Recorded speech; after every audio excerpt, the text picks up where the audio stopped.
নানা কর্মসূচিতে আজ জাতীয় চা দিবস পালন করা হচ্ছে। এবছর দিবসটির মূল প্রতিপাদ্য চা দিবসের সংকল্প শ্রমিক বান্ধব চা শিল্প। দিবসটি উপলক্ষে সকালে রাজধানীর ওসমানী স্মৃতি মিলনায়তনে আলোচনা সভার আয়োজন করা হয়। অনুষ্ঠানে যোগ দেন প্রধানমন্ত্রী শেখ হাসিনা।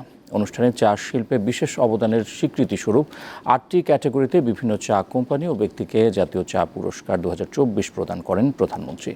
এরপর চা দিবস উপলক্ষে আয়োজিত চা মেলা পরিদর্শন করেন তিনি। দেশে চতুর্থবারের মতো দিবসটি পালিত হচ্ছে। এমনি করে আপনারা লক্ষ্য করেন যারা মালিক আছে, যুগান্তকারী পদক্ষেপের ফলে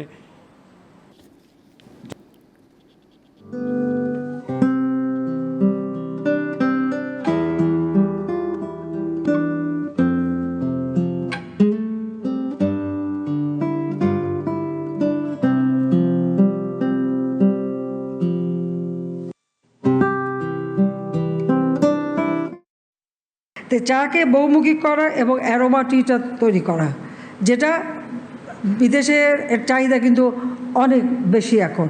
তো সেটাই আমার মনে হয় আমাদের নজর দেওয়া দরকার, যে আমরা ওই শুধু চার পাতা বাল্কে বিক্রি না করে আমরা এটাকে ভ্যালু অ্যাডেড করে সেটা আমরা রপ্তানি করব।